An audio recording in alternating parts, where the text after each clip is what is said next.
भाई साहब आदित्य ने क्या गेम खेला है।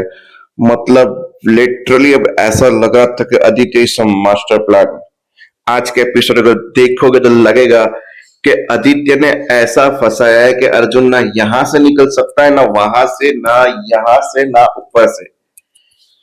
फिर भी एपिसोड के एंड में डीएनए रिपोर्ट आती है। डीएनए रिपोर्ट से भी यही पता चलता है कि अर्जुन ही है मेन कातिल। और इनका बस ना चले तो ये बोल देंगे 10 दिन के बाद कि ईशा प्रेग्नेंट और ये बच्चा भी अर्जुन का है। समझ रहे हो आप? और फिर ईशा का होगा मर्डर। वैसे भी ये साइड कैरेक्टर के मर्डर ही होते हैं सीरियल के अंदर। आई नो जब ईशा को सच्चाई पता चलेगी या ईशा कुछ सोचे समझे उससे पहले ईशा को फांसी पे लटकाया दिया जाएगा, उसको मारा दिया जाएगा। क्योंकि आदित्य अपने खिलाफ कोई प्रूफ छोड़ता नहीं है। एपिसोड स्टार्टिंग में बोला कि ये बटन से जरूरी नहीं साबित होता कि ये मेरा ही होगा।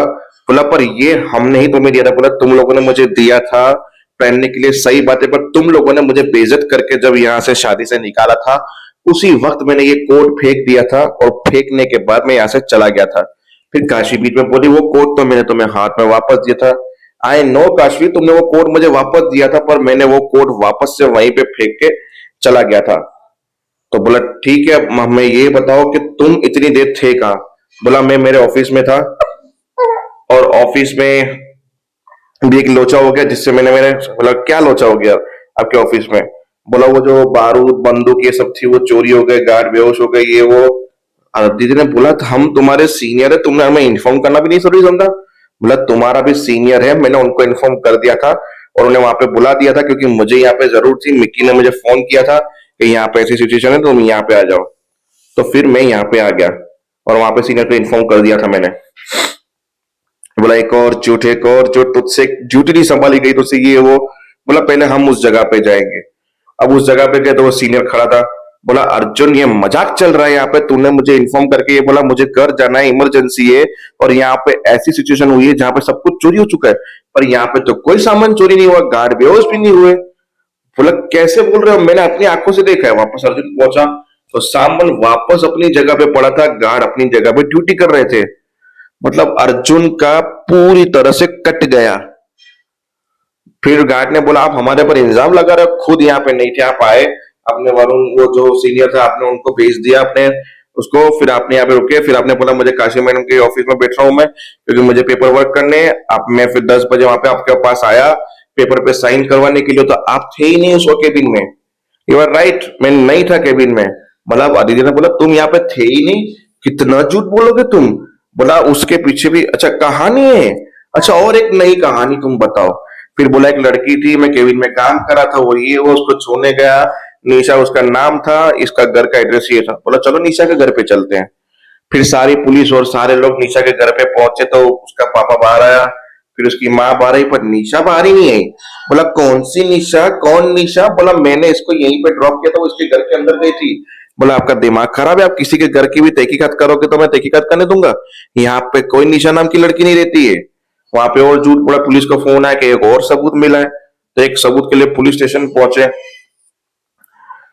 फिर बोला कि बताओ अब क्या सबूत मिला है? बोला वहां पे ईशा ही बोला कि देखो मैंने जब जबरदस्ती हुई थी मेरे साथ तो मेरे से नाखून के निशान मैंने उनमें मारे थे, तो डीएनए टेस्ट का रिपोर्ट कराओगे तो पता चल जाएगा। बोला मैंने ऐसा कुछ नहीं किया सर, मेरे विश्वास कीजिए, देख लीजिए मेरे हाथ पे कोई नाखून के निशान नहीं है। फिर देखिए तो नाखून के निशान है।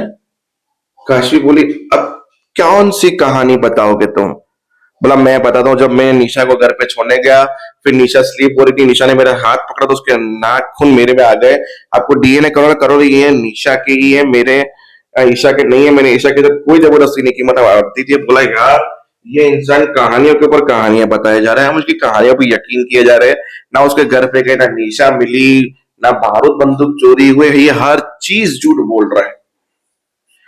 फिर बोला कि हमें अभी फिलहाल में आपको अरेस्ट करना पड़ेगा, जेल में डालना पड़ेगा, डीएनए रिपोर्ट आए तब की बात तब करेंगे। फिर काशवी साइड पे गई, बोला कि तुम सच बताओ। बोला मैं तरुण की कसम खाके बोलता हूँ कि मैंने ऐसा कुछ भी नहीं किया, तो प्लीज मुझ पे यकीन करो तुम।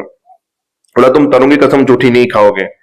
पर हाँ, पर मैं जब बाहर निकला था उस लड़की की मदद करने के लिए, तो केबिन के बाहर शायद काशवी ने बोला कैमरा है, वहां से पता चल सकता है कि निशा थी या नहीं थी। पर बोला काशी एक बात बोलूं, कोई ऐसा इंसान है जो मुझे बहुत बुरी तरह से फंसा रहा है, क्योंकि मैं सच बोल रहा हूं, पर तुम ये बात अगर अकेले तहकीकात करती हो तो मैं, तुम करो मेरे बेगुनाही का सबूत। फिर वहां पे महिमा बोलती है कि अब काशी अकेली है जो अर्जुन की बेगुनाही साबित कर सकती है।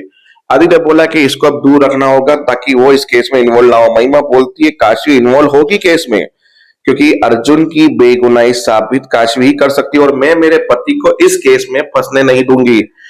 और अगर तुम इस केस में हुए शामिल तो मैं तुझे छोड़ूंगी नहीं और तुम्हारी सच्चाई सारी बता दूंगी। मतलब सोच लो कि महिमा भी आदित्य के साथ विरुद्ध करने के लिए निकल आई, क्योंकि इतना बड़ा इंजाम अर्जुन के ऊपर, तो महिमा का करियर डिस्ट्रॉय हो सकता है, क्योंकि महिमा कूदती अर्जुन के ऊपर है। अब अर्जुन ही जेल में होगा ऐसा घटिया इंजाम में, तो महिमा की इज्जत की कोई वैसी वैल्यू नहीं रहेगी घर के अंदर। तब महिमा अर्जुन और काशवी का सपोर्ट करेगी आदित्य के खिलाफ जाके, और आदित्य को धमकी भी देगी। तो अब देखते हैं काशवी अब अर्जुन को कैसे बेगुनाह साबित करेगी। पर उससे पहले 5-6 दिन 10 दिन के बाद ये रिपोर्ट ना आ जाए, अच्छी बात है कि ही इज प्रेग्नेंट। क्योंकि डीएनए की रिपोर्ट जब काशवी ने एंड में खोली तो वहां पे साफ साफ लिखा हुआ था कि ये अर्जुन के ही डीएनए रिपोर्ट है जो उसके नाखून से मिले हैं सैंपल्स। सोच लो गेम कितना लंबा हो गया। तब आगे देखते हैं आगे होता क्या है। तब तक के लिए मिलते हैं नेक्स्ट वीडियो में। और ये जिसकी शक्ल नहीं देखी इसकी शक्ल देख लीजिए पहले। इसका नाम यांशी है, मेरी लिटिल बेबी। मिलते हैं।